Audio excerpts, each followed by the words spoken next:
This idea that sugar feeds cancer is a reductionist idea, and it's overly simplified. Cancer cells actually love protein and fat more than sugar. Okay, so you can't just stop eating sugar and starve cancer cells. They really like protein and fat. And the mistake that a lot of cancer patients make is they try to do this low carb thing where they just eat a bunch of chicken and broccoli, right? They eat a bunch of meat. They eat more meat, and then they just try to eat some low starch vegetables. It doesn't help them. Sugar is wonderful. Every cell in your body needs sugar. It's your body's preferred source of fuel, and you want to get it from whole food sources. And honey, by the way, is a sort of a hybrid, right? It's a whole food, but it's also concentrated sugars. But honey has antimicrobial, antibacterial, and anti-cancer molecules in it, anti-cancer properties.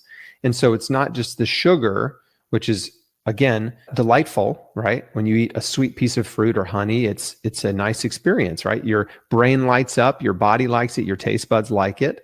This is God's way and nature's way of saying, this is good, right? You should eat this. It's good.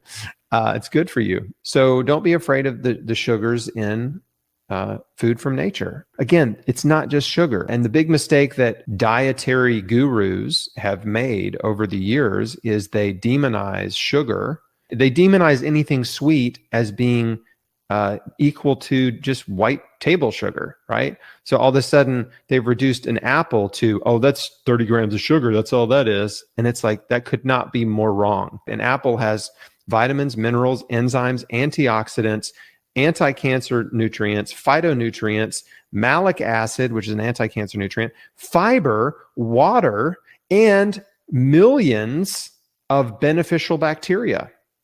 That's all in an apple. Not to mention pectin. That's just an apple. And for someone to say like, oh, an apple, that's 20 grams of sugar or whatever it is so reductionist. And frankly, it's just harmful advice for the public. So yes, honey is an acceptable sweetener, blackstrap molasses, date sugar, any natural type of sweetener. Fruit juices can be used, of course, in recipes as sweeteners. And of course, the fresh juices that we encourage in Square One, like carrot juice. So don't be afraid of sugar. You didn't get cancer from eating too much fruit. That wasn't the problem in your life. Okay. I'll share one other piece of research with you. They did this study recently that really blew my mind. They found that if you give a patient glucose, the tumors will suck it up. And that's how they developed the PET scan, right? Radioactive glucose, it goes to the tumors light up under the scan. However, what these researchers want to know is what types of cells inside the tumor are using the sugar. And because there's a lot of different types of cells in a tumor, it's not just all cancer cells. You have different types of immune cells and cancer cells. And what they found was the immune cells were using up the sugar. They were the biggest consumers of the sugar. And the cancer cells in the tumor actually preferred protein, specifically glutamine.